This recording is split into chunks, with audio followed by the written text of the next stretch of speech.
What is going on, comic fans? Welcome to the Legion of Comics. It's Sunday night. That means it's at week's end. The spoiler-filled look back at this week in comics and more. But before we get into any of that, go ahead, hit the thumbs up, subscribe to the channel, and let's get started.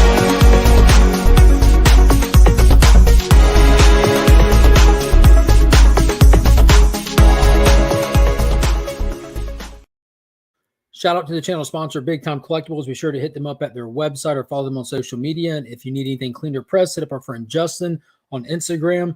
And a big shout out to my local LCS who's sponsoring the channel as well. The links to all the sponsors are in the descriptions to all of my videos. So let's go ahead and bring in the co-hostess with the mostest, hailing all the way from Sector 2815, Mr. Paul Cook. What's going on?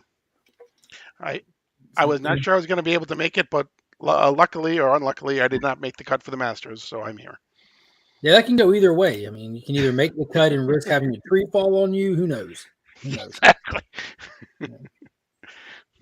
So let me say hey to the people that have already rolled in. Paul Rogers himself. What is going on, Paul? I just got done recording a lot of stuff here the last little bit of this weekend for this coming weekend. One of those things I want to mention here in a little bit about Free Comic Book Day, which is coming up. Mm-hmm. Couchin' and Slouchin' is in the building. What is going on, C. Bizzle? I hope everybody checks out his channel. He's been firing up on all cylinders, getting his YouTube channel started as well, doing a lot of fun stuff over there. He just shared a really cool find from Kroger. And it was ironic because when I got done doing some stuff at the kennel this morning, I ran to Kroger and I hit my phone because I listen to stuff as I walk around and everything. And lo and behold, I would walk into Kroger right as his video from today hits my feed. And it's this really cool find, this really cool comic book related find that I believe he said his girl found for him in Kroger. So definitely check that out and be on the lookout in your Krogers if it's something you might be interested in. Really? Yeah, it was pretty cool. El Green Machine, what is happening? Izzyverse NYC is in the building. What is going on, brother? Flo Dameron of the Bada Boom podcast is here. Collecting with Durs. I just had the immense pleasure of just hanging out with Durs over on his stream right before this. This is easily like one of my favorite people. Like, he's just so fun. Such a fun guy to hang out and talk to. Definitely. Steven C is in the building. What is up, brother? He sent me a really cool book that I still haven't opened yet. I need to get that open. Shop for Comicx is in the building. He's been continuing his tirade through Instagram, doing his amazing art project. It just got no limit to it. KBDM is in the building. Happy Easter to you too as well. Thank you so much. I hope everybody out there is having a happy Easter, whether you celebrate it or not in any capacity. I hope it was still just a great Easter for you. Norin Rad 82 is in the building. What is happening? Hey, Beckerman, how are you doing? Long time no talk to. And that's his little icon is one of the Shop for Comicx art project icons. It is always a blast. I love listening to Durs tell me why I'm wrong about Star Wars. And I love the fact that he allows me to tell him why he is wrong about Star Wars. It's like the world's greatest debate where you never intend to or have any delusion about convincing the other person. Like I described it to him as we vent past each other. It's a great exercise. Sometimes you just need to be heard. Exactly. And I appreciate Durs for that. Digger Jim 720 is in the building. Yeah, the Masters is over. Yeah, that's what Paul was just telling me before we got started here.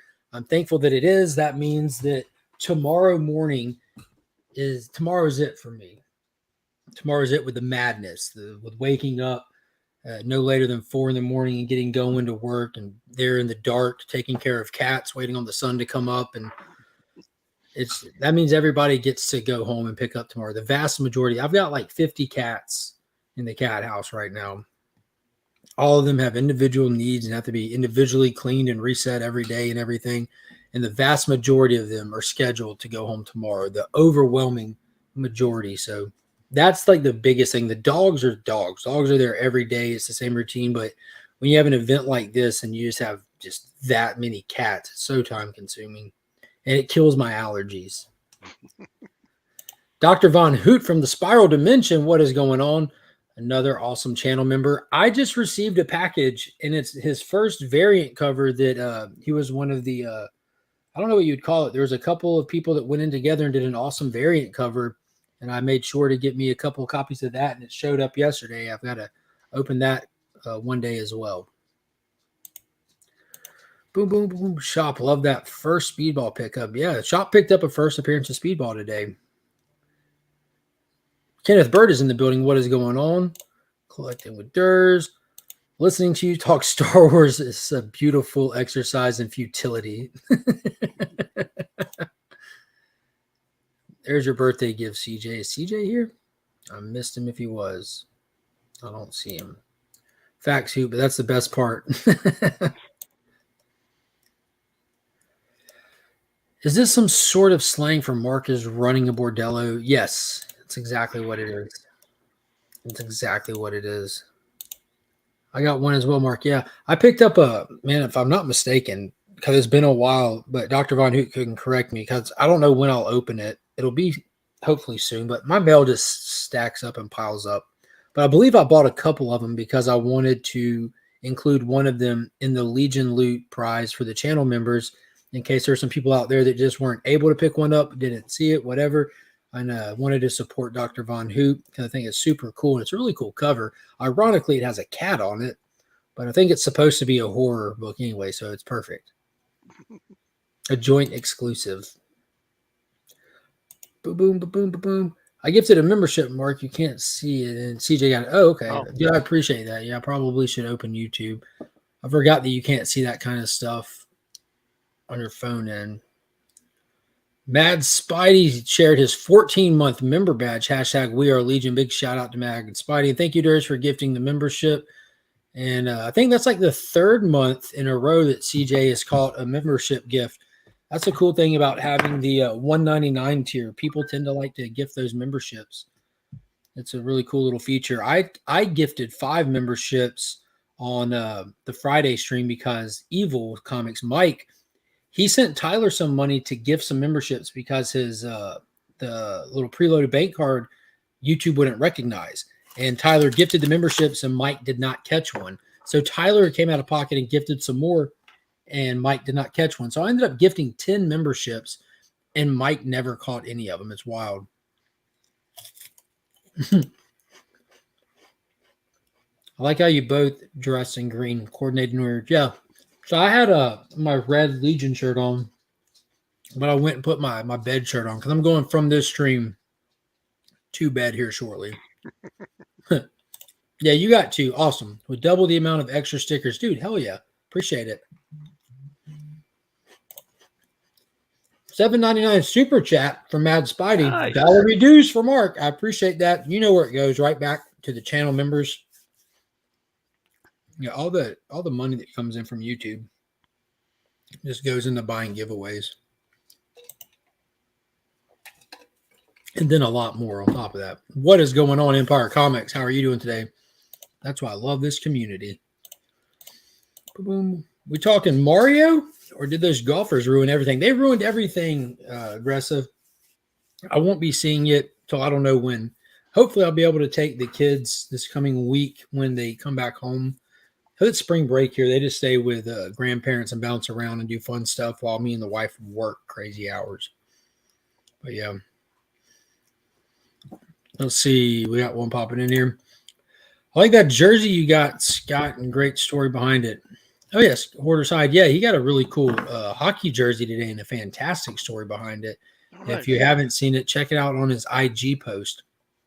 Papa Willie shared 4-month member comment. He says, "Sup, peeps? I appreciate that, Papa Willie. Hope you're doing good.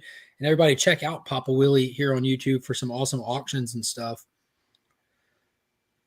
Seen it this weekend, and I loved it. Dude, everyone is just giving amazing reviews about Super Mario Brothers, which is great because I know a lot of people are hesitant or kind of reluctant or upset or cautious about the voice casting that Chris Pratt was doing for Mario. Wanted it to be more video game sounding. So apparently it worked out well. It did its job. Going to clean up from the stream. I didn't mean to get you that excited. I'm like, what does that mean? What does it mean, Durs? Well, I was on the same kind of stream, but I guess I wasn't. If I was Archer, I would say phrasing. Yeah, he didn't put a pause in there, did he? I work weenie hours, but get paid salary. Dude, that's the way to do it. I do the opposite. I don't get paid salary, but work a lot of hours. It will be my new daily driver when season starts back up in October. Yeah, I hope you get it signed. I mean, it means that. My kids and I saw Mario on Friday and we loved it. Only complaint is we wish it was longer. We wanted more Mario. That's a fantastic complaint. Fantastic complaint to have. That's, dude, I'm on, you know, when movies are like 3 hours, 3.5 hours, and you hear people saying that's too long. I'm the polar opposite. Movies are so far between, you know, if there's going to be a second one or a sequel, you only have that one to live in and enjoy until that next one, if they even make a next one. So make it as long as you got. Give me everything you got. Involves napkins. Exactly. Got a $5 super chat from Papa Willie. I hit 800 subs today. Nice. Hell yeah. Huge congrats. Yeah, if y'all have not subbed up to Papa Willie, go over there and hit the sub button. Completely free to do it. It helps people out tremendously in the eternal battle against the YouTube algorithm. What does that mean? Is my go-to phrase with Durs. Is it the first team up appearance meeting of 3? You know, Durs, he's always exactly. I guess that's why he's always so positive. Yeah, it could be it. Yeah, he's found the secret to happiness. All right, so let's dive into it a little bit. I think I've made it down to the bottom of the chat. But it's been a fantastic week, all work aside and everything. I had the chance to sit down and watch some stuff, read a few books. I'm a couple weeks behind on being completely caught up, and I'm kind of reading out of order at this point because I don't know when what came out kind of thing. But there's been some great quality shows that are worth talking about and stuff worth talking about. And there's been some stinkers. And I feel like I covered the stinkers ad nauseum, and it's really just one that it really split the fandom. There's mixed reactions across the board. And I guess it always just comes down to what you're looking to get out of a show or what your takeaway is, where you find your enjoyment with it. And I'm just a stickler in my own way, you know, and I feel like The Mandalorian broke me this week. I'm pretty much completely dead and done with Star Wars. I've been a Star Wars fan my entire life. Like, grew up watching them, saw the prequels as they came out, lived in it, loved it, watched them more times than I can count, bought them on DVD when they came out, had the VHSs when they remastered them. I even went back and I will still only watch the DVD copy because that's the last place that you can find the original cuts of the film and the only place on disc of the original cuts of the film hidden in the special features of box sets. But now it's just, I feel like it's just foreign to me. It doesn't even seem like something that, it just seems separate. For me, it seems completely separate and not even connected to what I grew up knowing and loving. And episode came out this week, just put that nail in the coffin and sealed it. The Mandalorian was really the last show that I would pop for. I would be excited for. Those first 2 seasons were great. And now it's just kind of off the rails for me. And again, I know it's different mileage for different people, but that's just where I'm at.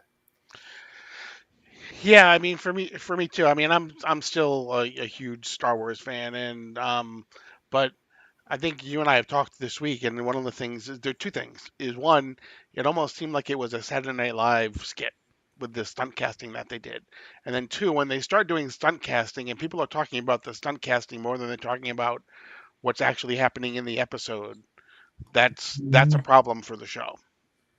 You know? Yeah, it was. That's to say the least. And I think that's what it's been, kind of like a gradual decline to, like, if you go back and you look at like the way that Star Wars was presented and it represented itself, it was, I don't know, man, it just had this feel to it, that had this substance to it that's just not there anymore. It just seems pretty hollow. And Tyler, when I was talking to Tyler, you know, of Whack Comics, we were talking about the sequel trilogy, the Disney trilogy, and at one point he said it felt like 3 separate movies that had nothing to do with each other that share cast members. And that's pretty much how their entire universe is feeling now. And I know that there's people out there like Durs, like Aggressively Relaxing, that take the time, effort, and energy, and they have the love of all the expanded properties of all the cartoons, all the little one-shot things they do, the comics, this and that. But can you imagine if you wanted to go watch a Marvel movie and you had to have read 5 different runs of a comic. You were forced to watch like 70 hours of a cartoon that you weren't digging because you just happened to not be an animation. Can you imagine having to do all of that to find the hidden quality of a show? Mm-hmm. That's not how you make television. That's not how you make movies. That's literally the polar opposite of how you make something. But yes, I did. I did Flow Dameron right when I got off work today. It was phenomenal. Yeah, but I also, I mean, again, I mean, I hate to keep harping on the casting, but to me, okay, so I'm guessing that probably Jack Black and Lizzo approached the show and said, "Hey, we'd love to be on it sometime," right? So, um, I guess the way that I would do that is do it like they did with Daniel Craig in The Force Awakens, Yeah, he was just where a clone trooper. he was just a Oh, yeah, I'm sorry, exactly. not a Oh clone yeah, trooper. He was a stormtrooper. right, exactly. Because when you get that, when you get these, for lack of a better term, A-list actors, although that's debatable, I guess. When you get these well-known people and you just put them into one episode, they're always going to overshadow whatever is happening in the episode. Mhm. You know, And there so wasn't I much happening in the episode to begin with. Like right. it was a member-berry episode. Like remember these droids from back then? Remember Count Dooku? Like who cares? Like I get it. They're great, but you have like those things only are good when there's like you're engaged and you're into the story that's in front of you. You're wanting to know what's next, and then something like that happens on top of it. That's not what carries a show, like it just I don't know, man. It's like they just are relying on gimmicks now. Yes, there's plot in there. Like it was like you have the concept of a plot and you've embedded it there, but you don't execute it. There's no build up to it. You're not going away from it. The whole episode could have been 5 minutes long with this them flying to the planet and Bo confronting her crew. That was the whole episode. And I'm all for side quests. I'm all for doing these side quests so that you can see them engaging with a problem, solving it, that builds their character, that adds to their dynamic, that does. But the argument I heard was, oh, but they met this planet that'll back them when they want to. Do they even care? They don't care to be backed. And who is this? Isn't a planet. This is a bubble city of nobodies that nobody even cares of. They're nobodies. Like they're telling you that, but there's no weight behind their words. There's no meaning to them. They're like, this is what it is. Like, but no, you did nothing but say that. I can fly. You believe me now? You believe me? I said it. That's what they do with the show. There's no weight to it. And Mando is getting very weak. It's very childish now. Yeah. And a couple of points on the show, like it kind of came out this week, and people can take it for what they want. That Kathleen Kennedy heavily got involved and interfered with the previous seasons of Mandalorian to the point of Jon Favreau not wanting to participate anymore. Pedro Pascal was walking off. And what had happened in a nutshell is Favreau had Baby Yoda for 2 seasons. Him leaving with Luke was the end of his arc, but Baby Yoda is a cash cow. Jon Favreau had no plans on doing a Boba Fett show, but because of the success, they wanted to do something else really fast. That's why they pumped out a Boba Fett show that's it's not even argued. That show was weak, very poorly done because they rushed it because they were just cash cowing and milking the Mandalorian thing, and they use it to bring Baby Yoda right back in because like you can't get rid of him. I know your story that you wrote sees him gone.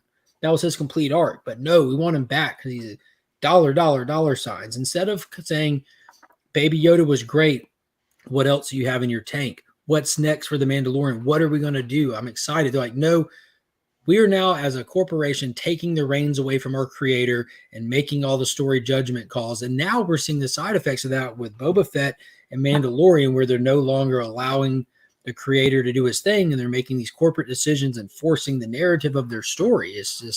It shows in the quality of the product. And we saw the same things happening with Warner Brothers, like drastically back in like 2014 to 17, where that was their big thing. Hire somebody that's a creator and then not allow them to create. It's just crazy. Yeah, and then they've also Happy Blade Runner, literally on planet Epcot Center. That's awesome. and there were two almost conflicting stories that came out about Mando this week too. One is Jon Favreau says that he has multiple seasons mapped out for Mandalorian to keep going, but then at Star Wars Europe, their celebration, they announced 3 movies. One of the movies is supposed to be the culmination of the Book of Boba Fett and Mandalorian and Ahsoka all together in one movie, and it's supposed to be the culmination of all their storylines put together. Yeah. And I think that was a byproduct of like them, and that was the next point, was the announcement of the Mandalorian being a movie to tie it all off. This show had no definitive end to it, but now they're like, all right, it's kind of over here, over there, and people are wanting to bail. Pedro's ready to leave. He's just still not happy with what he's doing there. They're shifting it to Bo, and the people are saying, "Oh, it's about Mandalorians." No, it's not. It's called The Mandalorian. It's about Din Djarin, and we're already getting away from that to focus on Bo. So they're like, "All right, cap it with a movie. It's done. We'll do finish season 3. Got the Ahsoka show. Cap it with a movie. Move on to the next thing." Like they literally ran it to the ground and they're leaving it there. I wanted them to focus on keeping Grogu from turning to the dark side, but they strayed from that. That would have been a cool angle. Okay, I will see. I usually have a different opinion than the majority. Oh, he's talking to Taylor. Yeah, he said he watched the first 3 episodes of Mandalorian season 3 so far. I don't think it's as bad.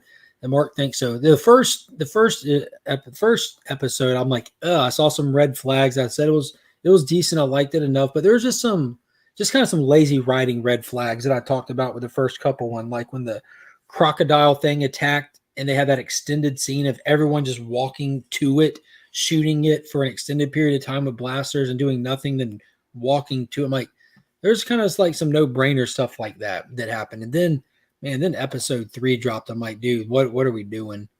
What are we doing? The whole thing, the entire episode was built on a giant plot hole. I'm like, dude, the writing. I think that's just what I noticed first. It's always the writing. The writing. I don't know. Again, different mileage for different folks. Different people have different levels of tolerance for stuff like that.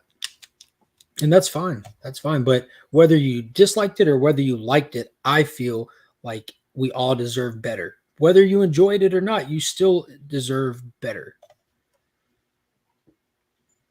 Nick Skicks and Comics. Hey, yo, what is going on? We love you too. So the Ahsoka trailer was the other big one that dropped. What was that? Yesterday they had the Star Wars Celebration stuff with the announcements. Friday. Started Friday. Yeah, I think Friday. So yeah, they showed the trailer for Ahsoka. Man, Rosario Dawson looks phenomenal in the Ahsoka Get Up, her episode and her appearances previously in the. Was it in Boba Fett? Did she appear, or was it in Mandalorian? I can't. No, it was in Mandalorian. But that was fantastic. The trailer looked cool. There's a lot of characters I'm not too familiar with, but on like I had the initial excitement, and then like I kind of like, now wait a minute, this is Disney. And I watched it a second time, like, are we doing the classic Disney trope that we've been seeing for the past 5 years where they're intentionally pushing everything as far and as fast as they can to just all-girl cast like they've done with the Marvel Universe? Because Feige went on record before they did that stating that he's going to do that because they want more female-led cast than male-led cast. And now over in Star Wars, you're seeing Bo's taking the reins in Mandalorian. You see the Ahsoka thing come out, and she has like that green lady with her, and then the pink-haired lady with her, then the bad guy girl, and then you have Ray Stevenson and Thrawn. They're the bad guy dudes. It's just like the classic Disney tropes of all strong female cast, and if you have a good guy, he's got to be an idiot or a bad guy. And that's just been their trope that's been being pointed out. Like, why are they doing this trope? Because tropes aren't always a bad thing. It's not a good or a bad thing. It's just a thing. But if they're doing that same trope so often, it kind of becomes obvious, and people are like, dude, this is lazy. Why do I feel like I'm an idiot? Because all the good guys that are in the property are idiots. They're all stupid. Aggressive says, I've been arguing since the first season that Mando is nothing but 1960s Batman. Fun adventure in the universe, with special guest stars Burt Bacharach. Yeah. Every season has walk on. But I think that worked because that was something that you knew was going to happen every single week. It was built into, okay, when they climb the wall, they're going to meet somebody. So it can work.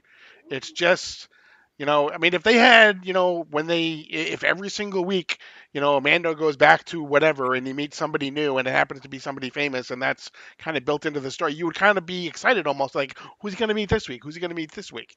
You know, but when they just throw two people into a story that really has nothing to do with, really doesn't really go anywhere or really doesn't seem as though it seems as though they're putting, square pegs into round holes Mm-hmm. just for the fact of doing it, that's where I start to think that it's just stunt casting. I think Dan Favreau is doing Ahsoka. Maybe it means John Favreau Mm. or Dave Filoni. I don't know. It's Dave Filoni and John Favreau. Yeah, Mandalorian is now SNL with special guests each week. And to the 1960s Batman, that show is intentionally camp, making fun of the right. genre in a positive light. I thought they need to put a green shirt right now. You should. It really does make the experience of watching the show even better. I still don't get the argument that leadership canceled by Baby Yoda, digital Luke show because profit. I still don't get the argument that leadership canceled the Baby Yoda digital Luke show because profit. I didn't know that there was a Baby Yoda Luke show. I never ever heard that. I think he's referring to what you said before, is that was supposed to be the end for the two of them, but they canceled it because Baby Yoda was too profitable, so they didn't want him out of the show. Is I think what he's saying. Yeah, take it for what you want. Look it up yourself. Fell asleep during the first, still haven't attempted to go back. Yeah, probably better off. Watch, just go read recaps of it because, dude, you could condense, like, if they were doing this season to like the tone and the style of the other two, we would have like one episode worth of content so far. All the Star Wars started with a 15-minute gag where you could only understand one side of two robots' conversation. I wish that they would make the Mandalorian comic book an actual comic book and not just a rehash of the TV show. Happy Easter to you, Brian. I'm really looking forward to Ahsoka. It's been making me the most excited for Star Wars ever. Yeah, I'm going to go back and rewatch some Clone Wars stuff. I haven't watched Clone Wars stuff since like 2008, 2009. I'm so like rusty on that stuff. And everyone keeps telling me to check out Rebels because, again, the whole thing with anything Disney era Star Wars, you got to watch this, you got to watch that. So I wish I had more time because I would do it. I would more than happy to do it because I want to love this stuff. I really do. Again, I love Star Wars. I'm a massive Star Wars fan. It's just I'm not finding enjoyment in it, and I would like to. And if that's the make or break, just to find time to watch Rebels and this, I would love to be able to do it.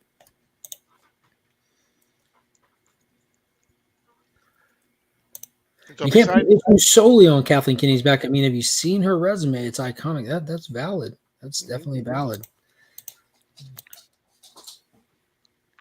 Yeah, it's not a problem if it's written well. That's 100% the thing. People want to say like they're making too much stuff. No, they're not. They're definitely not. I don't think they are. It's 100% a quality issue. And whether that's because you have corporations trying to be creatives, they're not. Corporations can hire creatives. Marvel used to be great. The MCU was great when they were doing stories that were Stan Lee stories, like the early stuff, like Captain America, his first little run, Thor finding like that he's like, you can't go being a spoiled prince and you have to find humility, that's all Stan Lee stuff. Star Wars was great when George Lucas was behind it. And there's more than just that one person, but when it's not a coincidence that when George Lucas is out, the quality tanks. When Disney takes it from Marvel, the quality tanks. It's not a coincidence. And there's nothing, not saying that they don't have people that can't do it, just whatever it is they're doing, however it is they're making it, they need to try it a different way and see if it makes a difference. Boys aren't reading, they play video games. Girls are the future of comics. Boys aren't reading, they play video games. I heavily disagree. And I think the comic sales show that. I know boys are playing video games, but my daughter reads mangas. But I think if girls were the futures of comics, they'd be in a lot different state than they're in right now because they've been heavily written to a wider audience with that in mind for a while now, since they kind of kicked off the Marvel Now era and for a while at DC as well. And we've gotten some great stories out of that too, but it hasn't reflected in the numbers because the current readers, whether girls are the future or not, the current readers, it's not there yet. But I definitely think there's a lot of good stuff that's come out of the comic companies, recognizing that there are more girls into comics. So that's definitely brought some great stories.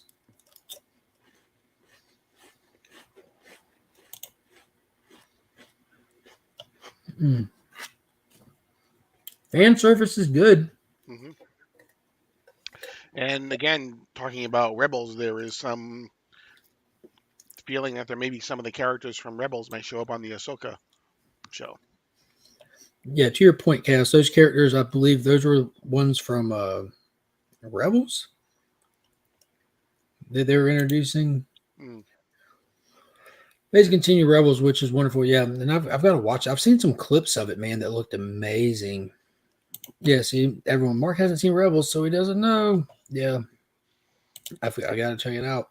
And the Clone Wars and Rebels is the best Star Wars content that exists. Yeah, and again, I just got to find time to do it. Because again, I would love to love this stuff. Star Wars is great because of Fiona. You're more knowledgeable, can't argue. No. This is just my opinion. Love you, Mark. Happy Easter. I'm going to bed working tomorrow. Love you too, Coco. Hope you had a good Easter, John. All right. So dude, I think the best television show that's not being watched by enough people right now is hands down. Do we want to, before we move off of Star Wars, do we want to mention the fact that they also announced 2 other movies? Oh, I was still on Star Wars. I'm just kidding. No, that was definitely not a setup. I was gonna say, I know where you're going with that, and that was not Star Wars. Yeah, go ahead. Yeah. So she's back. Right, exactly. So they announced 3 movies. The first one we already talked about. That supposedly they're wrapping up the. Love you too, Coco. Thanks. That's the wrapping up the Ahsoka and Mandalorian and Book of Boba Fett. But then the other one is going to go in the way back to supposedly the dawn of the Jedi. And yeah, where the other one discover the Force, right? Correct. And then the third movie is going to bring back Daisy. And it's going to go about 15 years after the sequel trilogy, and it's supposed to be on the new Jedi Order. So those are the 3 movies that they're one. Yeah, the Daisy supposed to be reestablishing like the Jedi Council and stuff, right? Right, correct. The new Jedi Order. I'm not sure. I'm looking forward to Rey. And to your point earlier, I started watching Bad Batch and I couldn't get into it. And I know a lot of these animated shows, you got to give it some time. The Clone Wars was like that. Their OG Clone Wars series was like that. You got to give it some time. It really finds a footing. But yeah, I don't know. Like with the Rey thing, maybe they can bring it in and it'll be awesome. Or maybe it's them just trying to really push their character they created. I don't know. It's kind of interesting to see that they announced 3 movies that are completely disjointed from each other too. One in the future, one in the past, and one kind of where we've been operating with the current Disney stuff. I don't know. Be interesting to see because this is the first time, well, not the first time because we had all the Star Wars tales, but we haven't. I was kind of expecting to hear them announce a trilogy of some sort. They did, just not connected to each other in any way. Yeah. So interesting to see how it'll go. I'm all for like the flashback stuff. I like the idea of going way in the past and working from there. I think it's a great way of separating itself from all this other stuff. I don't know. It just seems too convoluted right now for me. But I don't know. I need to just try to invest some time into getting caught up with all this other stuff and see if that makes a difference. But I don't think for me that's going to make a difference in what I consider lackluster writing and storytelling. Because it's not a content issue. Like there's cool concepts there, but they're just not executing them well. I think everyone that I talk to, I picture them like Charlie from It's Always Sunny in Philadelphia when he's working in the mailroom and he's lost his mind. And he's sitting there with all the red twine connecting all the mail. This goes with that, and this, that. Like it's not how you make a show. It's not what you do. Oh my God, I'm still pissed on how the Rise of Skywalker ruined the new trilogy. Man, I think you misspelt The Last Jedi, but that's just my opinion. Yeah, that whole trilogy got just The whole thing just doesn't make sense. Still waiting on Star Wars 10, 11, and 12. Since I'm not updated on you more, it's kind of like you're not up to date on Star Wars exactly. Yeah, I'll get caught up, Esteban. I'll get caught up, and then I'll start messaging you on IG with all my complaints if I have any. I'm gonna say you told me to watch this. You told me to do this. All right. Best show on television, hands down. At this point in the game, I can say this with confidence. This is probably the best superhero show that's been made. From the stuff that's come on Disney, from the stuff like I am a huge fan of Peacemaker, and I still think that this pound for pound at this point is better put together even than Peacemaker. Like budget aside, Superman and Lois is the most engaging, entertaining, heartfelt, balanced show that I have seen in the superhero genre. I'm of course I'm Superman biased. I love the character, but I'm also Hulk biased, and you didn't hear me praising that garbage when it was coming out. But this show is just amazing. Every episode, I said it last time we were on here talking about it, that it was a 10 out of 10, and somehow it continues to get better. And they dropped another episode, and it did. It improved somehow on an already, what I would say, perfectly executed show. From the dynamic of the characters to the realism of what we're dealing with to the way that they balance Superman. And you hear people say all the time, he's a hard character to write because what do you do with him? This is what you do with him. Exactly what they're doing right here. Like, the most powerful man in the world doesn't mean jack diddly shit when you're writing a proper Superman story, because he's just a man. But what was your takeaway from this episode, Paul? Yeah, I mean, I agree. I mean, I think it can be tough to write for Superman because you have, what kind of conflict does he have for Superman, but then what kind of conflict does he have for Clark Kent as well? And I think that they basically, I like The Last Jedi. What is that? I think they basically have found right now in both aspects of his life, he is battling two things that at this point in the season he can't defeat. He doesn't know what to do with, and it's causing him, it's causing him obviously lots of problems. But I just think the way that they write him as a parent, as a father, as as all of these things, as a husband, is just done incredibly well. And then the battles that he's having as Superman, also is raising the stakes, almost every single week as well. So just flawless writing, I think. So to catch people up on what's going on with this episode and with this season, we have Mannheim, the leader of Intergang, seems to be our main protagonist, and he's working to try to do whatever he can to just take power, take control. And right now he's working with some of the super tech that you would see in the comic books. They're always big on having like advanced weaponry kind of stuff. And he's also been able to get his hands on some synthesized Superman blood.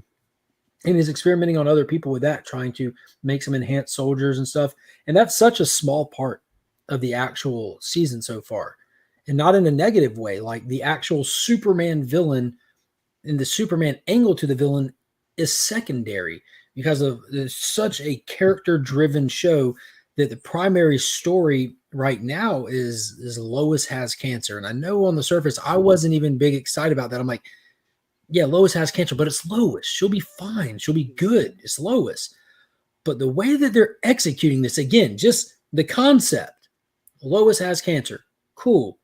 Emotional, whatever. But what comes before it? What comes after it? And what they're doing is so nuanced and touching on stuff that, like, making it to your treatment on time, like being afraid to face it, like the harsh reality of it. I may have cancer, but I'm still a mother. I'm still a wife. I'm still a journalist. And this cancer does not get to redefine me. I'm still those things first. So when something happens, it has to be addressed and this and that. And it's just absolutely phenomenal. And there's like this scene in the beginning where you see her and Clark at a table talking to her father across the way. And her father, the general, the tough as nails guy who raised Lois. That's why she's so tough. And you see like he's clearly getting the news and you just see him break. Like and it's a silent scene, and dude, it just ripped my heart out. Like the delivery of it was insane. Yeah, and I think for Lois, this actress and the writing is doing so well because, like you said, there are so many different parts to what's going on with her in the cancer, and there's the part with the kids, and she says, just because I have cancer doesn't mean I'm not a mother, doesn't and I totally believe that to 100%. And then there's the part of her that's running out to go do another story and everything, and it's like, and I want to believe that, but then it's right on the edge there of, okay, but is she doing that because she's just absolutely scared to go in and actually face this? So it's kind of like right, it's like a knife's edge. I believe Mhm. that she would, because of the reporter she's been built up to be for 80 some years, you would believe that she would do that. But there's everything in the back of my mind that says, or is she just trying to make the excuse because she just doesn't want to face it? But everything with the kids and the family, I'm 100% saying, okay, you know what? Yes, that's absolutely what she would do. She would say, I don't care. Cancer doesn't make me be a different mother. It doesn't make me doesn't do all these things. And a huge shout out to Nick, the comic nerd, who rejoined the Legion. Appreciate that. Welcome to the Legion. And also to that point, the show also is doing a great job of doing callbacks and building character on previous stuff that happened in other season. And other writers for shows should probably take note that this is how it's done, because we have a brand new actor who came in to take the place of playing Jonathan Kent. And I was kind of concerned, like I had no doubts or no excitement for the new actor. I'm completely foreign to who he is, and when he gets here, they do a good job telling a story. Like he has his own little sub story going with his current girlfriend, who actually has ties back to his side story in the previous season, where he gets in trouble for being around narcotics at school and gets in trouble for this and that. And it's her via her dad, who's kind of a criminal. And in this season, we actually get introduced to him. We see how John acts around him and how he kind of targets John, and he steals John's vehicle. And Natasha, John, Jordan, they go and get it back themselves. So you get to see the dynamic of Steele's daughter rocking the suit, Jordan going in there and everything. And then they have to face the consequences of that. Like, and then you see where his girlfriend's dad hits him in the eye, just socks him, and he comes home and tries to keep it quiet. He doesn't want to upset his mom because of what she's dealing with. And that was another thing they had to address as a family. And when Lois finds out that this grown man criminal punched her son, she's out the door to go confront him herself. And it was one of the most awesome moments, because she has this super son sitting in her car, and she gets out to confront this guy, and he's just trying to tough talk her, and shows her a gun, like pretty much threatens her with a gun. And John and Jordan step out of the car immediately, and Jordan, who has all the powers, like, Mom, get in the car, I got this. And she doesn't hesitate. She says, no, you don't got this, get in the car, because she doesn't back down. Like, it was such a powerful, protective, Mm-hmm. assertive, strong female character. Like, that's how you do a female character. Like, you don't tell me she's tough, you show me she's tough. She's protecting her kids, she's standing up for herself, she's not backing. Like, it was such a great scene. And then they just add on top of it, because when they come home, Clark's there, and that's when he gets the news that John's been hit in the face. The guy pulled a gun on Mom, and he doesn't say a word. He just drops and goes for the door, and Lois says, "Stop! This isn't a job for Superman." And it will, dude, I popped so hard. He goes, "Oh, don't worry, Superman's not going," and he just slams the door behind him. I'm like, "Oh snap! We got Mad Clark for the first time." And he goes and confronts him. Do you want to touch on that scene? That the confrontation scene with Clark was probably the highlight of the episode. Yeah, especially since it was obvious that the rest of the diner was firmly behind him. Oh yeah, Like, I hope he beats the crap out of this guy. yeah. Yeah, he's the criminal in question is known criminal, known trash in Smallville, and he's Yeah, unapologetically a piece of trash, no remorse. absolutely. I love that scene, and then I also love the scene, and we talked about this before too, is um, where Lois's father takes Jordan to go get a haircut because he's been filmed. Somebody's taken a picture of him up in the sky, and so he says, you know what, you need to get a haircut because your hair, your hair design right now, your hairstyle it's too demonstrative of who you are. Basically, everyone can tell who you are, and he basically goes off on his grandfather, leaps out of the car, goes running off and everything. And later on, they have this another discussion where they're talking to Jordan um, about the encounter, all these kinky small town problems, and Yeah. they basically say to him, you know, whether you're right or you're wrong, that's you do not speak to your elders that way. Okay. Yeah. And so he agrees to go and apologize to his grandfather. But in the meantime, his grandfather comes to the realization that, okay, you know what? He's a high school kid. You know, how they look is important to them. To try to make them change their appearance is probably not the right way to go about it at all either. So he gives them this. He gives them basically a new uniform, as well as some bombardier glasses as well. And again, it's all the writing of people coming to realizations and people dealing with things that in real life you hope that people would actually come to all of these decisions as well. Yeah, it was an amazing scene, and I got really hyped to see that Jordan's getting a uniform. Hmm. Now, when going back to Clark going to confront the man that threatened his wife with a gun, he goes in there and tries to do it peacefully. The dude's just talking down to him, talking crap to him, and we're in a diner. This is a total homage. This is a proper callback to Superman 2 with Christopher Reeve when he confronts the jerk in the diner. And long story short, he tells the guy that he's going to have to kick rocks. Like, this is Mad Clark, like Mad Clark. And you have Lana's in the diner, her ex-husband, her daughter. The diner's full. The dude ends up popping up out of his chair and bucking up at Clark, and Clark's not moving. The guy goes and just gives him the biggest push, and Clark don't care who's in that diner. He doesn't budge. The dude hits and bounces back, and everyone's like, damn, Kent. And the guy takes a swing on him. He just grabs him and plants his head on the counter. And he's like, you're gone. You're out of here. You got to go. Basically, it was such an intense scene to see Clark in that mode. Like, he was on the verge. You know what I mean? He was in control, but he was clearly running at like a level of self-protection a lot lower than normal. Like, his number one priority was not his identity at that point. It was the fact that this man threatened my wife with a gun. And I'm sure the fact that she has cancer and they're dealing with the battle that they're dealing with added so much to the way he was feeling in that moment. Yeah, but it's not even just the Kent family that's having all these problems either. You know, there's the Lang family as well, and the problem with Lana's daughter and everything, and the way that was handled.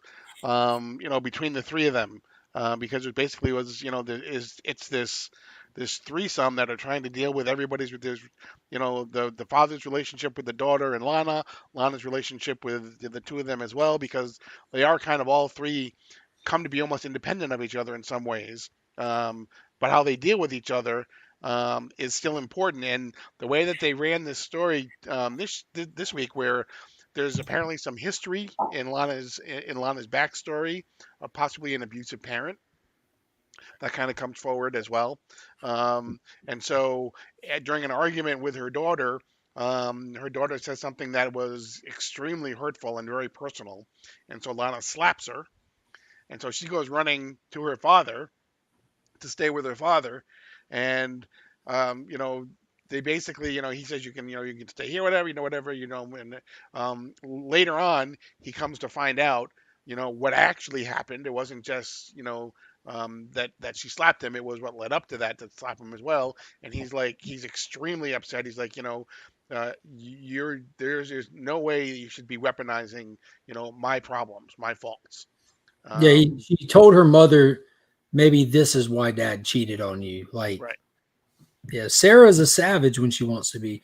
Mhm. But that kind of that event delivered probably the biggest emotional moment of the show, because at this point, I think his name's Kyle, isn't it? Or Sarah's Lana's ex. Yep. I think He's so. trying to he's level-headed, you know, he's not vindictive toward Lana, his ex, or anything like that, and he just wants their family to function as best they can. And he's trying to convey to Sarah that your mom loves you. Just be, you know, this was a mistake. He's not justifying her having slapped you.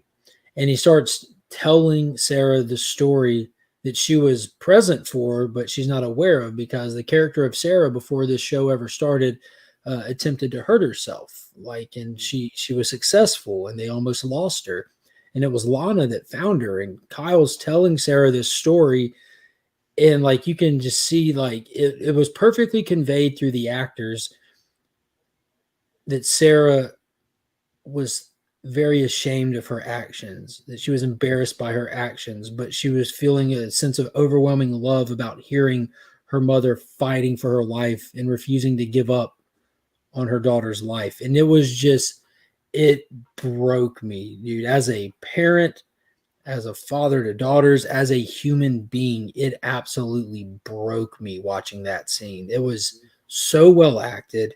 It was a callback to information that we've had since the very start of season 1, that there's never been a reason to bring it back up and talk about it. But this was perfectly smoothly ran through into the show to this point. It was amazing.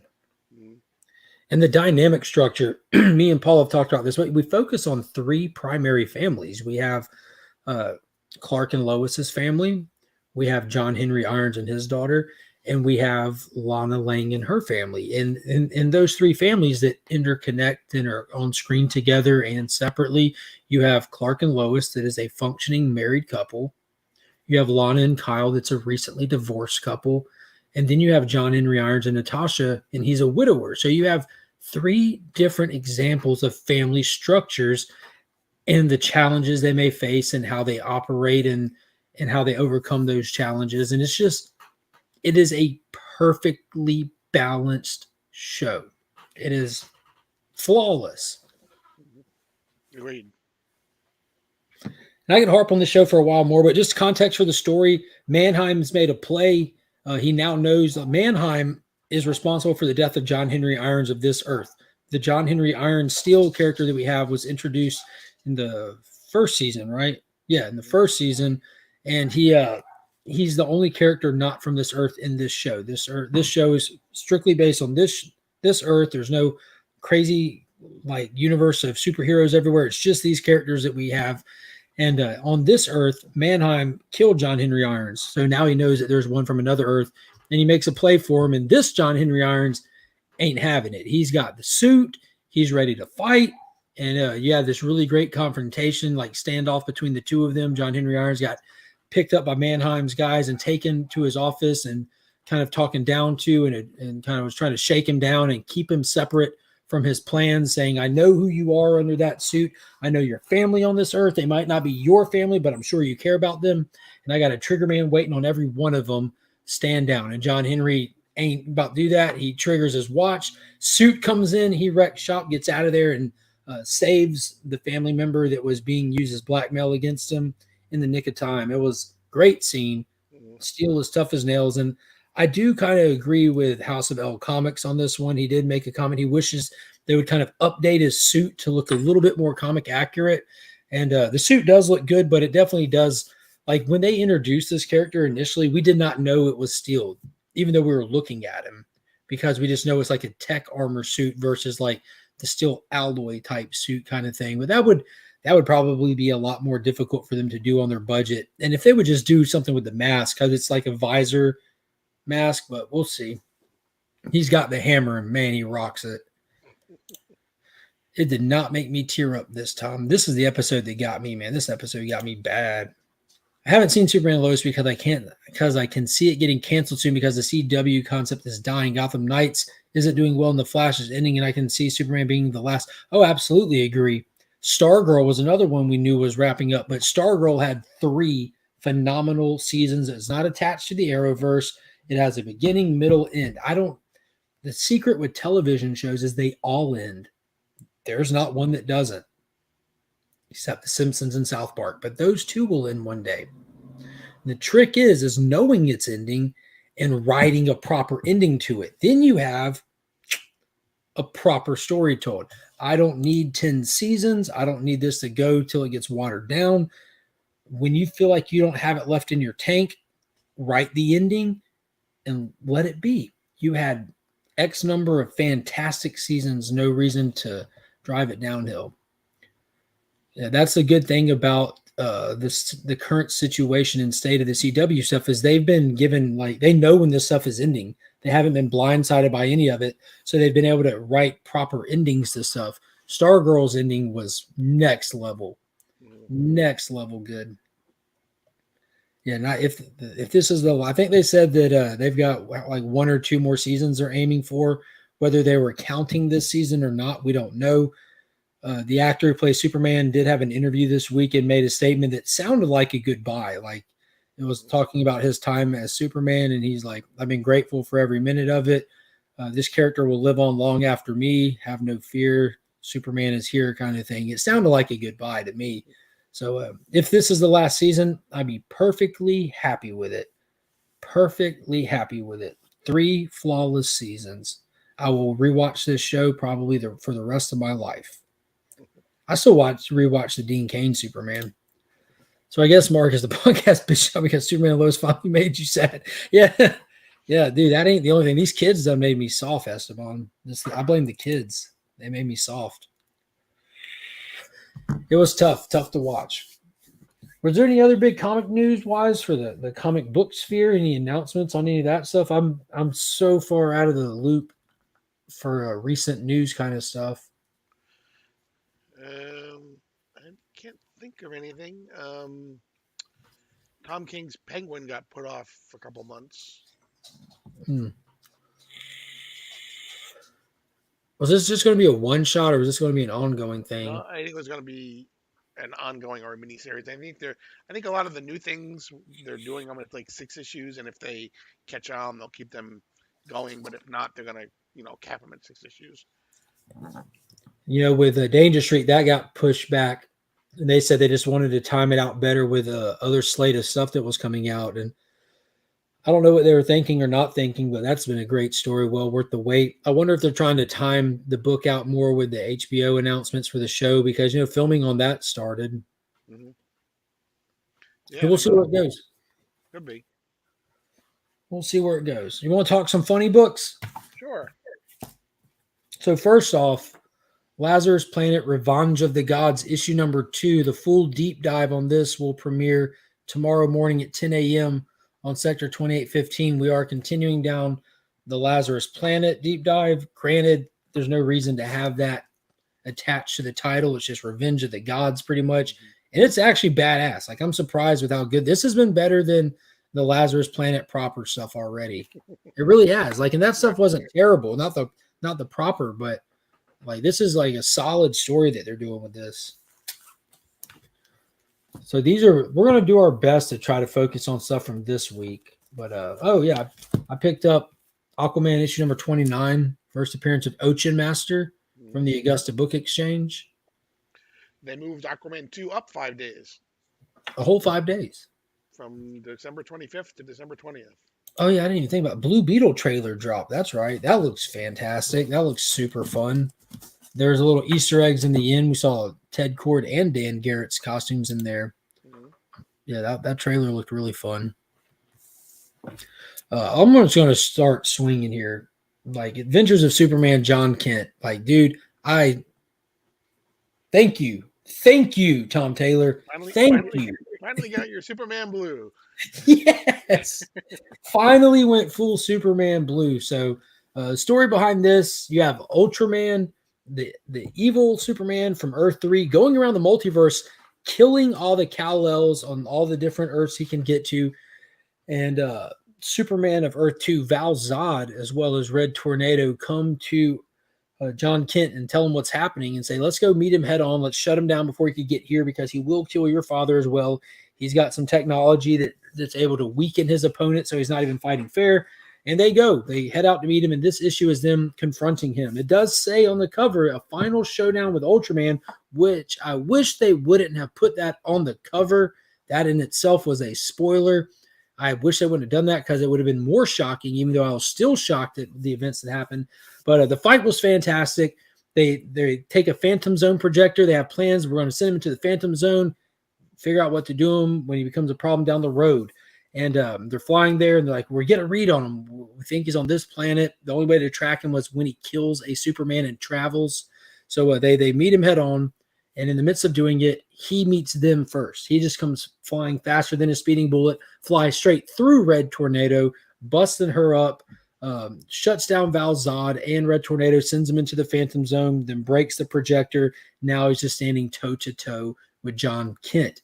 These two have a very troubled past. He kept John Kent captive for many, many years of his childhood, and the fight starts, and John Kent just ain't up to the task. This guy is savage. He's brutal. He doesn't hold back. He's got the experience. He's got every advantage there is on John Kent.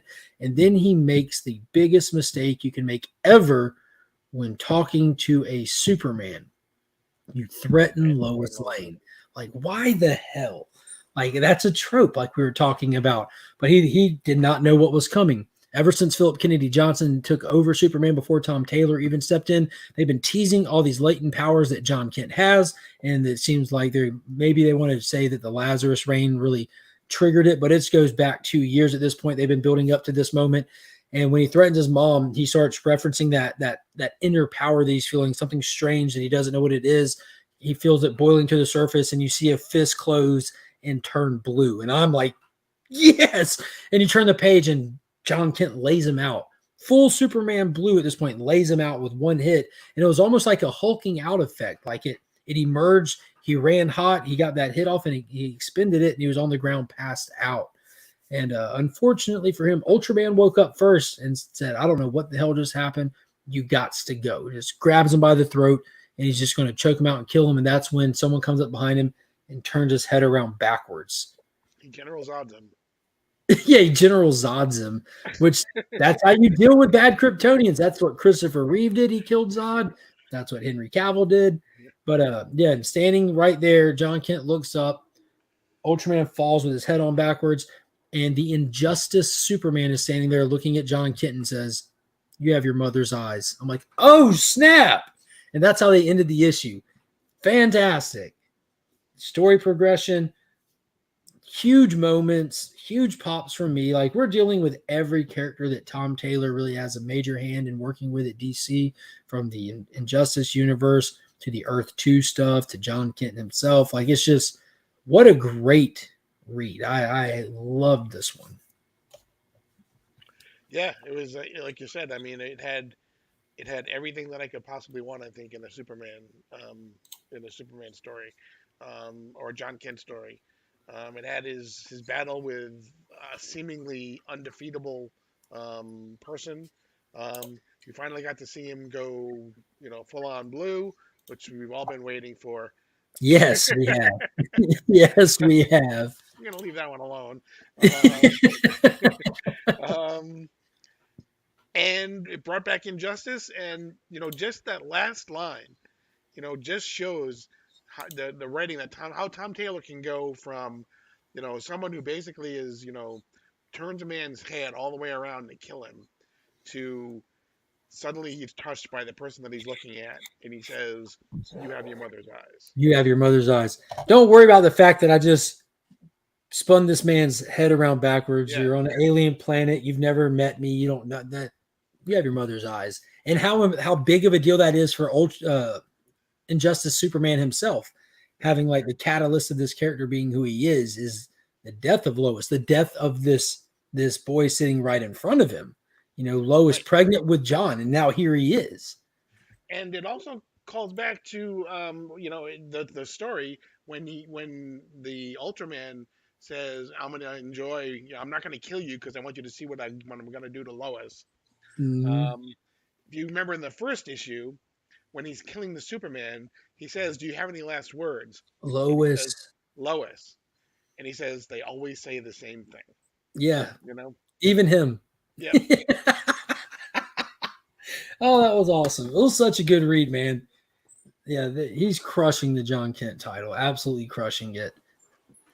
Yeah, I agree. Definitely. That for me was my favorite John Kent issue that we've had yet. There's been some good ones. But that I've been waiting impatiently. This one is a close second to me with the Heartbeat. Oh my God. Yeah. Yeah. That Heartbeat one was nuts. Thump, thump, thump, thump. Yeah, that was wild. Next up, another one that got me all in my feels, Esteban. I'm bitch made this week, my friend. Flash 796 actually got dust in my eyes. Not gonna lie. Because again, talk about proper callbacks. Mhm. Like I had to make a post and I had to thank Jeremy Adams in a post for saving Wally West, because that's what he's done with this run. He has single-handedly saved Wally West. Have you had a chance to read this yet? I did, but you described these issues much better than I do, so you go ahead.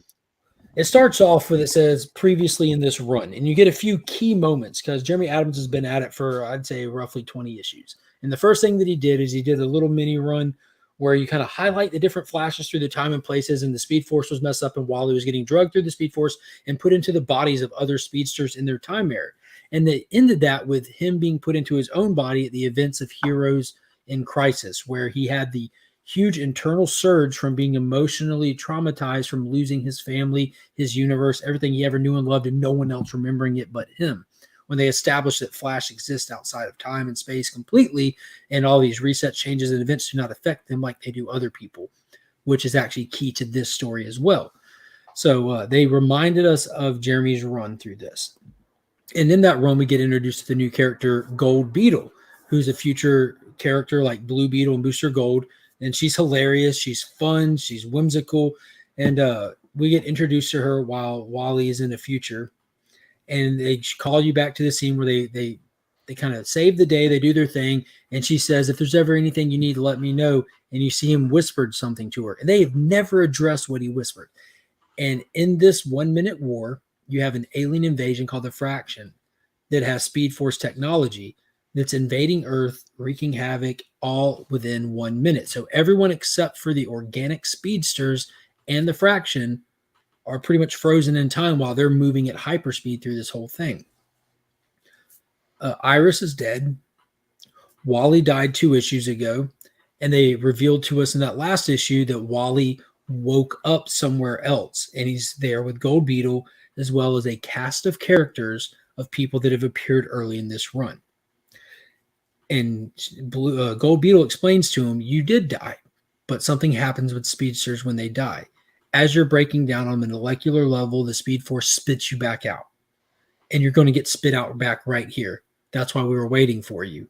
He's like, who are all these people? And when you look, you start seeing some familiar faces. And the hair on my arm is standing all the way up. I've got goosebumps. I saw Lagoon Boy. I'm like, wait a minute. He's like, wait, how are they here?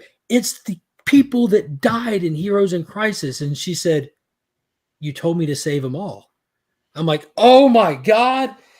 They just went back and saved all. They have completely ran a full redemption arc on Wally West, from explaining that it was not him firsthand killing anybody to explaining that he was conscious at the time of the explosion and talking to Roy, bringing Roy back. And now you've brought everyone else back. I'm like, this is absolutely the greatest Flash run that has ever been written. This is just so well done.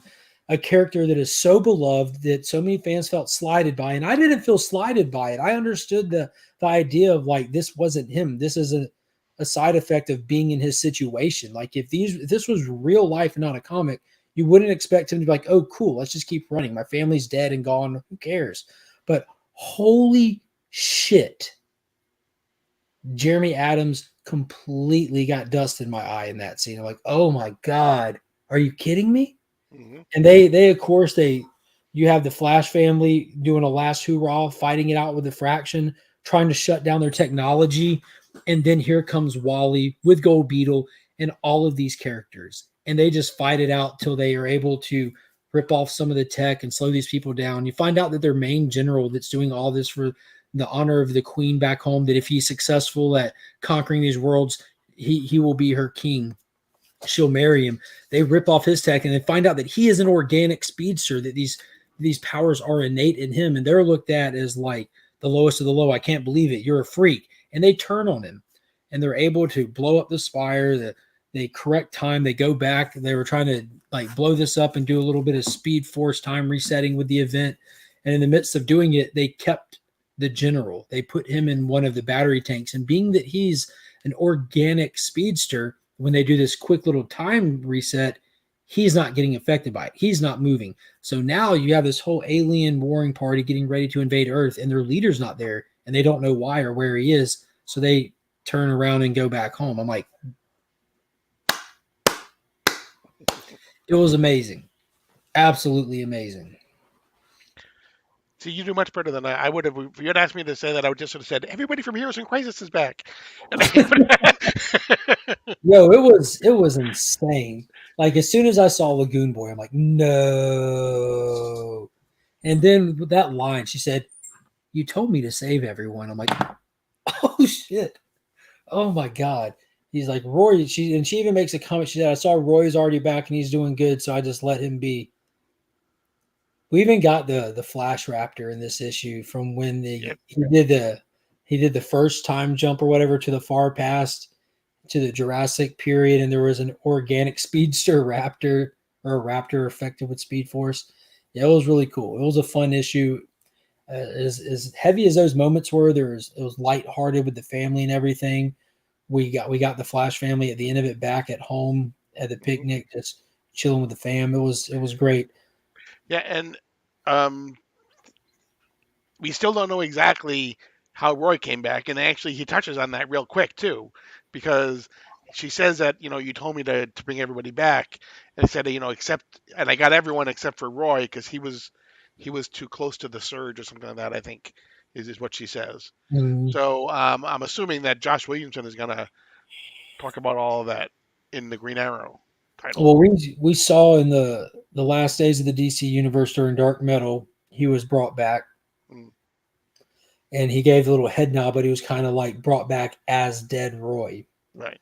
and he gave Wally the head nod, and then we saw in Justice League Incarnate Wally with the Black Lantern ring, and he was still not alive.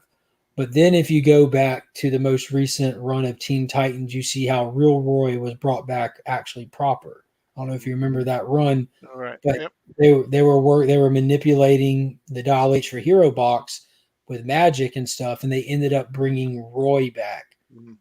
Roy, who has full recollection of everything, and he's back. He was addressing the fact that they built statues out of him that's out front and this and that. So it was that Teen Titans run that brought him back proper, which was, it should have been such a bigger fanfare for him, to be honest with you. He has a fantastic fan base. Like, Roy somehow is a beloved character. It's one of those ones like, dude, you took away one of our toys. Now we want it even more than before. But yeah. So I'm excited to see what Williamson's going to do. Yep. Oh, yes. Hey, Legionnaires, just finished getting Avatared. Had to watch it to get Mark to stop bugging me. Worth the watch. Oh, yeah. Yeah, Pop's just got a new TV, a big 70-inch Samsung. Nice. So he's now in the 4K era. And I said, dude, please check out Avatar. And he's not anti-Avatar. He watched the first hour and a half last night. I'm excited to hear he finish it. We were talking about first half of it today at Easter. It's a fun movie, man. It felt like a breath of fresh air in the current movie climate. I'm not getting back into movie talk. I'm not doing it. You got anything else you want to touch on the Flash 1 Minute War finale? We have a couple more issues. They're just going to be filler issues, like no secret. Yeah. We're going to be looking at Linda getting ready to have a speedster baby, possibly. We know she's pregnant, and I did think that's what it said coming next as they're getting prepared for the baby, right? Yes, it said superhero babysitting, I believe. Wally and Linda get a speedster babysitter. Yes, happy birthday, Kyle. Right. Yeah, that's right. 75. No, your Pop's TV is 75. No, I'm sorry, 75-inch. Yeah, as he gets older, he has to buy bigger TVs. I don't understand the correlation. You got it backwards. You're no longer Avatar. Yeah, big happy birthday to Kyle. Mm-hmm. That's right. He told me his birthday was on Easter. Yeah. I'm gonna have to send him something. Definitely sending him a copy of John Kent issue 2. He's got issue 1. I sent him an issue 1. He needs issue 2. What a good issue. It's not the size that matters. It's not the size that matters. It's how close you sit to it. Hey, it's not the size of the TV that's matter. It's how your pixels work. Yeah, exactly. Yeah. All right, what did it Oh, say that's next for Flash? you didn't read Batman. Feel Right. free to talk it if you want, man. I'm not into this art. I don't care. Flash says Wally and Linda get a superhero babysitter. Superhero babysitter. Okay, golly, just just pictured Jai running with old Thunderball behind her just through the army. That was hilarious. So Batman, we're still trying to figure out exactly what's going on, what universe he's in. We do find out finally who is the Red Mask. It is Mark was wrong. It is not Bruce Wayne. It is the Joker. Um, Lazy, lazy, lazy. mhm. Or what's the guy's name? Actually, it's I've got a projector at work. That's how I like to watch movies whilst I get paid. it's Darwin Halliday. Yes, we did. In detail, Yes. definitely did. Yeah. 10 out of 10, Kyle. It was a Right. 10 out of 10. So we find out who the Red Mask is. It Do we is get Darwin into his Halliday. motives? Do they get into his motives or why he's doing this? And He is basically trying to gather. He's doing things cross-dimensionally, across a multiverse. He's bringing in powers from. He has basically Lex Luthor in jail. He has the Flash of that universe multiverse in jail. He has the Superman as a. He's basically attempting to overtake every universe. Um, it's pretty and advantageous. yeah, and so obviously Batman is out to stop him. They have several dialogues with one another. Alfred, uh, what was that? Alfred is still around with Leslie Tompkins. They're working on some things. They meet the ghost maker of this universe, who's called the Thank Ghost God. Breaker. The Ghost Breaker instead. Um, Bruce Wayne, Batman has a fight with him, um, and uh, they basically go back and forth. He realizes that he is probably Bruce Wayne because he's able to match some of his. Mark crystal clear, but Paul is blurry. Maybe Ghostbreaker is Bruce Wayne. Maybe it's the Ghostbreaker that's Bruce Wayne. Because they match each other move for move. And then basically at the end, the Joker or the Red Mask um, unleashes these things called the Leather Wings on Gotham City. The So basically, leather wings. the Leather Wings. What are the leather wings, Paul? I'm afraid to ask, but I want to know. They basically they are this universe's man bats, Hmm. for lack of a better term. Ugh. Not my favorite art. I don't know. It just seems I don't know. It seems weird. Again, it's that hollow feeling. And in the backup, Tim Drake has a very nice. He actually ends up in the multiverse as well. He ends up meeting his mother in one of the multiverses, um, and they have a very nice discussion about everything that's going on and everything. And it's like the tearjerker moment of the backup story. Mm. And then at the end, he's off to the universe that Bruce Wayne is in now to bring him back. He has a new suit that has a huge R on it, I guess because maybe Batman's site is going to. Um, Yeah, exactly. Yeah, I'll end up speed reading that one. I'm ready for the next arc. Want to see what he's going to do. I wish he was. I don't know. I guess I'm fine with these short arcs because Detective's been so fire, and they're kind of doing the saga style story with Detective. all is frozen for me. Yeah, you're a little frozen, but you're in a good pose. We can still hear you good. You're not frozen now. You were. Okay. That's true. His mother was named Bertha. Let's see. So Batman, Doom Patrol, the Unstoppable Doom Patrol. I don't remember if that was this week or not, but we have not talked about it. This was one I was semi excited for. I wasn't like jumping up, telling everybody you better go get it, but it was good. I enjoyed this a lot. Hmm. Yeah, I like I like Chris Burnham's art. Yes, it's perfect for this series. I like the hard, dark lines too to everything. It's really defined. What is going on, Ryan? How are you doing? Yeah, so it's kind of like it's the X-Men. It's Hmm. it's it's the X-Men. That's what Doom Patrol was before the X-Men. Right, Uh, exactly. for those that don't know, that's where the X-Men came from. Was Marvel's response to the Doom Patrol was the X-Men.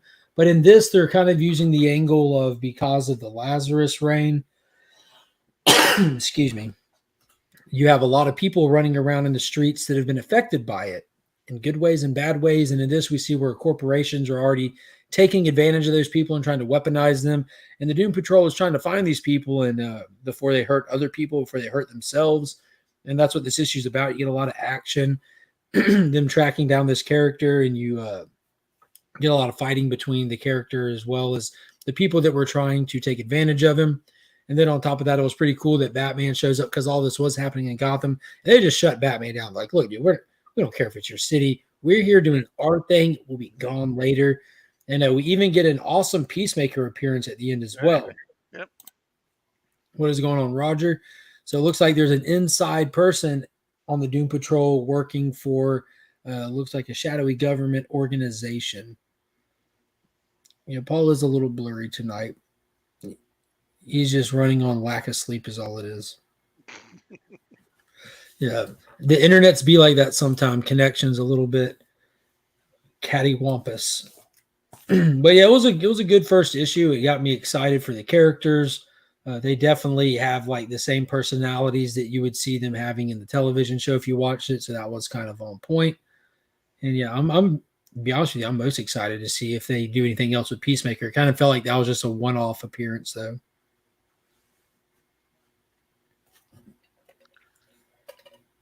The only other one that I had was Detective Comics. Did you finish Gotham City Year One? I did not. We're gonna have to wait to cover that because I read that today. It was amazing. You want to hit on Detective Comics and then we'll wrap it up. We're almost at an hour and a half, and it's Did you about to be read 9. Detective Comics? I haven't read it yet, but I mean, I don't want to ruin it for you, but Rom V is doing a lot of history again, history of Gotham. Um, it basically is. There's a lot in here about how Gotham City is basically almost has its own consciousness. Um, the city itself, and what I've talked about in the past about how this to me, I compare this in some ways not necessarily storytelling wise, but thematically to something like the what am I thinking of? The Jeff Loeb and Hush, where it was about this story ran through the entire 12 issues, but almost all of Batman's villains came in at one point or another throughout the entire run. Here again, we start off with we see Solomon Grundy, we see Victor nice. Freeze, we see Ra's al Ghul, we see Talia al Ghul, so we've had Harvey Dent. So this is almost like, we've talked about how he's writing this opera. He still is doing this by bringing in lots of disparate, different villains of Batman to weave in and out throughout the entire story. And we find out another part of Ra's al Ghul's history as well, and how it is part of the Orgham's history. Rightfully so, based on like kind of like the mystic arts that they're kind of rocking with. But yeah, there's a lot of books we're not going to be covering tonight then, because I know last week we didn't have a show. I just did the quick giveaway, but Action Comics 1053 was fantastic. In case anybody was wondering, Steve Beach still crushing it on the covers. But you see the Super Family go up against the little army of Metallos that he got. You kind of see the dynamic of the home life with the twins getting a little restless with wondering how they fit in. This is what we were talking about before this run ever started, was looking at the dynamic with John Kent with the new Super Twins and where they'll fall into place, because they kind of touch on in this. The age of the twins is what John Kent missed out with his parents. And it was cool that you had this moment where John was not letting the twins feel bad about taking his place or filling this void or whatever. And then you even get the young lady, the twins go out and start doing some superheroing in it. She's getting fed up with seeing some of the bad guy stuff that's happening. It was a great issue, as well as the little backup story with Doombreaker was also solid as hell. And books that I've got that I have to catch up on. I'm still reading Power Rangers Turtles crossover. This has been great. I'm excited for this one. Love Everlasting from TK. Joe Fixit number 4. Cosmic Ghost Rider number 2. A Make It or Break It issue, just because my pull list is really big right now, and DC's really doing the Dawn of DC expansion. I know I'll be adding so much of that, and for sure that this is better. This better slap, or it's getting the boot. I dropped Blue Book, and I dropped something else. I can't remember what it was. Oh yeah, Last Ronin Lost Years, because I'm getting all the Jane covers, so I'll just get the Jane covers. Batman Joker Deadly Duo, haven't read it yet. I'm sure the art looks great. I'm sure the zombie wedding in the sewers will be fantastic. Power Rangers 106, Dark Knights of Steel number 10. I think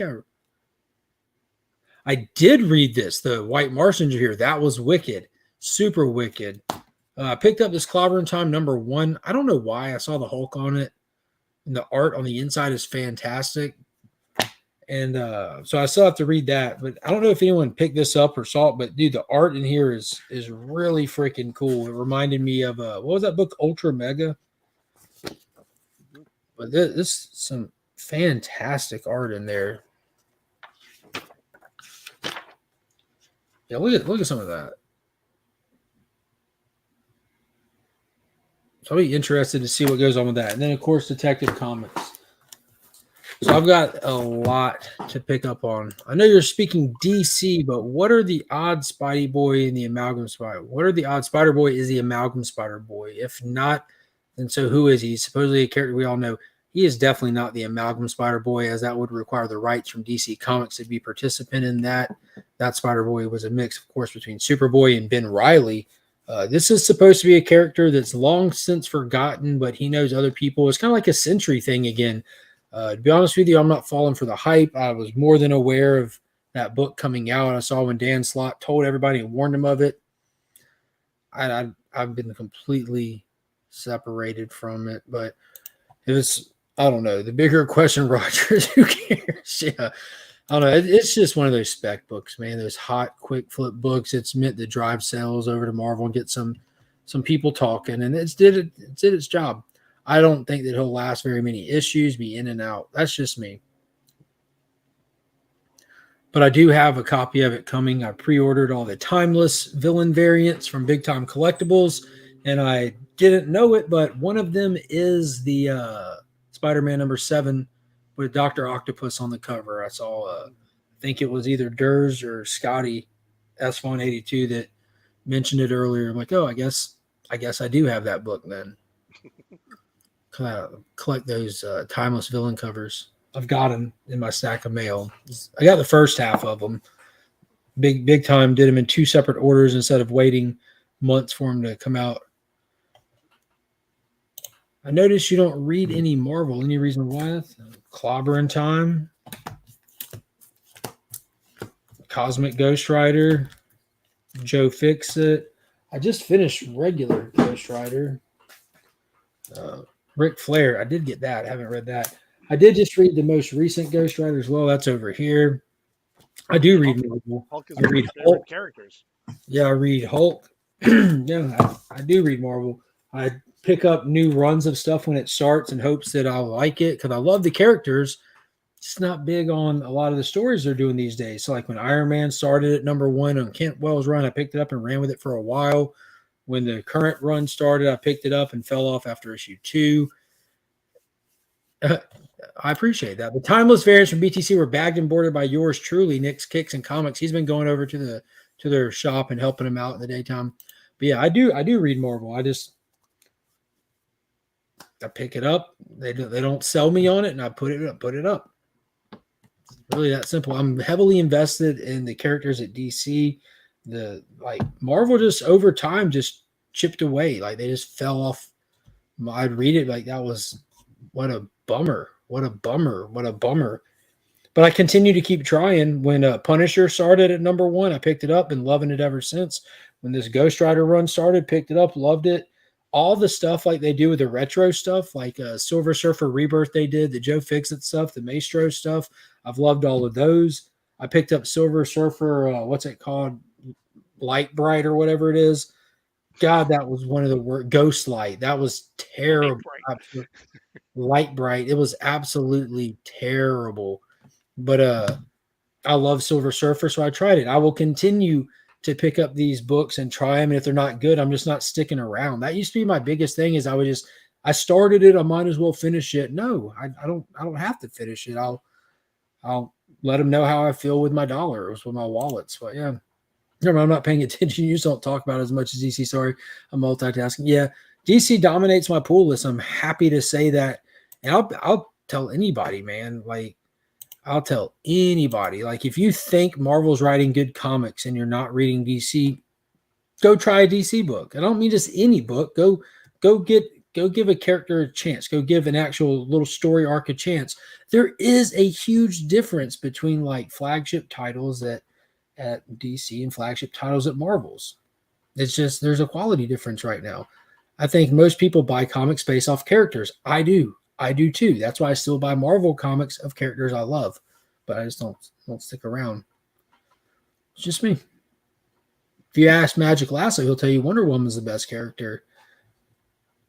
And dude, that last issue of Wonder Woman was fire. Check out Sector 2815. We have a breakdown 2 weeks ago from that most recent Wonder Woman book. Yeah. Yep. I would be happy to buy and read more Marvel if they would write better stories.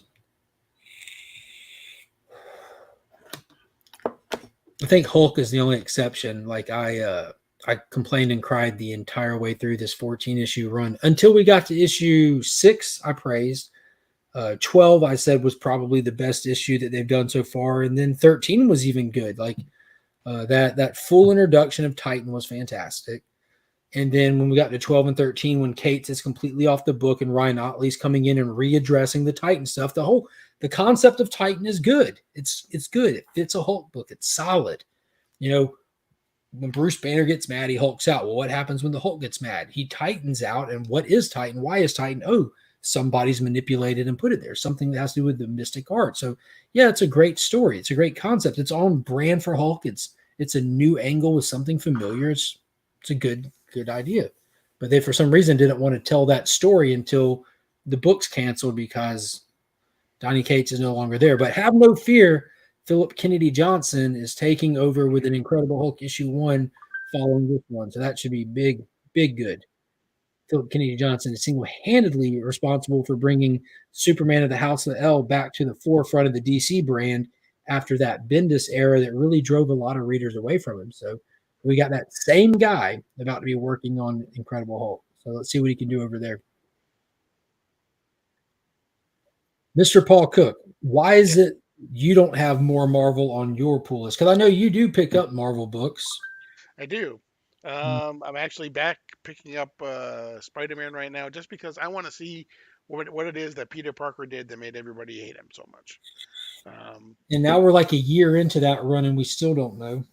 No, but it's coming up supposedly in the next couple months. But I'm the same way. When I read, as I read Marvel characters, the stuff that I've read, and as I've read the DC stuff, the DC stuff has just made me want to read more of the DC stuff. It's that simple, And it comes down to, how much money do you have, and where do you want to spend your dollar, and how much time do you have? Right, I'm exactly. sure if I had all the time in the world, I would trudge through books that I wasn't as interested in as others, but definitely limitations. I don't feel like I have a small pool list as is.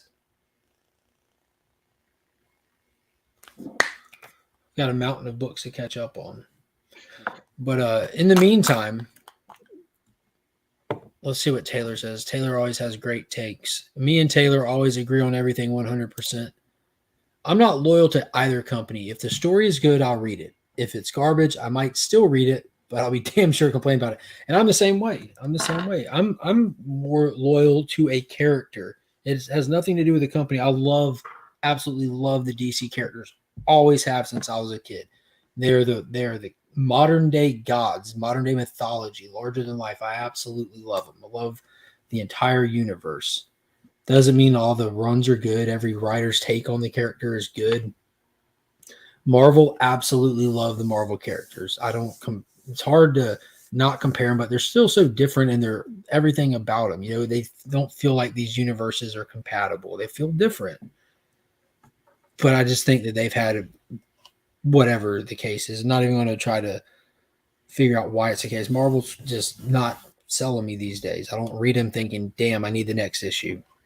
Yeah, and that was the big thing, especially when both of the universes kind of started out. Whatever is, DC was kind of always they were the gods, and Marvel were the everyman type thing. And so, DC had these problems, like these had these god problems, and they had these, and Marvel's heroes had these everyday, more relatable type, you know, issues with people. And my whole thing back then was, and even to this day is I read comics to get away from real life. I don't want to see my real life in my comics too, because then I can't get away from it. So, Mm-hmm. Looking at my usual week, 50 indie, 30 DC, 20 Marvel. Nice. Yeah, there's a lot of yeah, good indies these there's a days. lot of I read more indies than I do Marvel. There we go. I'm loyal to the comic industry. That's what's up. That's as long as people are buying comics. MJL had the best characters. Changed my mind. The Shield. That's pre-Archie comics, right? That's like their Yeah, superhero Archie that's back why when they were doing superheroes. DC did a whole bunch. They owned them for a while, and they did the Shield and the Fly and the Fox and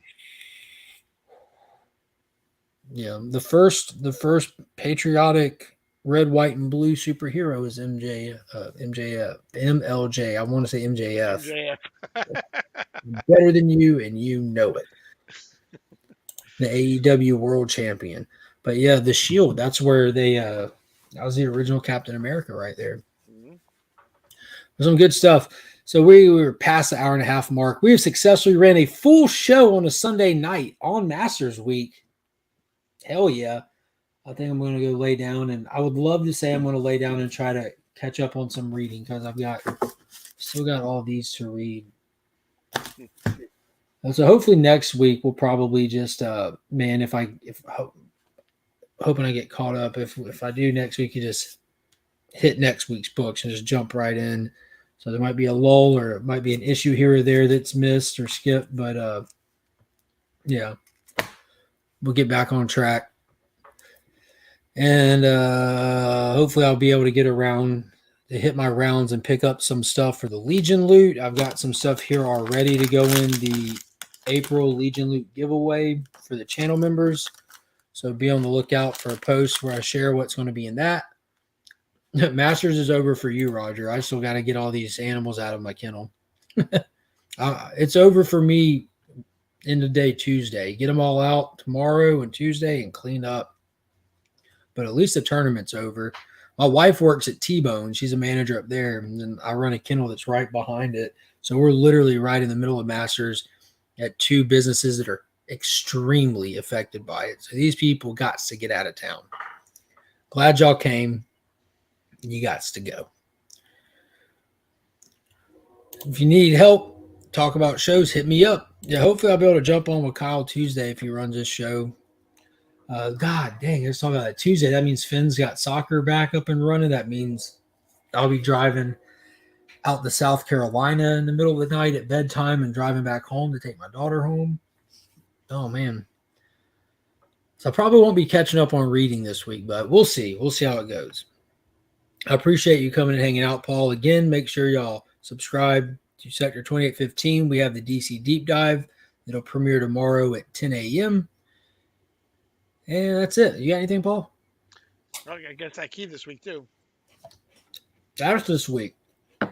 Okay. With yourself, assuming you can make it. I'll be there. Brother John and Beckerman.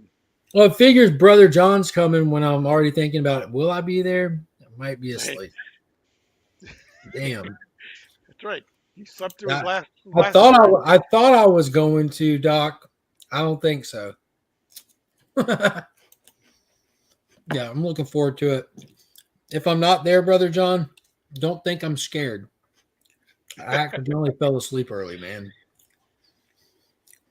Well, thank you everybody for watching. Be sure to hit that thumbs up. It helps with the battle against the YouTube algorithm. Subscribe to the channel. Hit that channel member join button and read some of those details. See if the channel membership is something for you. And if you are a channel member, check your membership and be sure to get in the Legion tier if you want to be included in the channel member monthly prize pack that's getting put together. And until next time, as always, I'm Mark. That's Paul. We are Legion.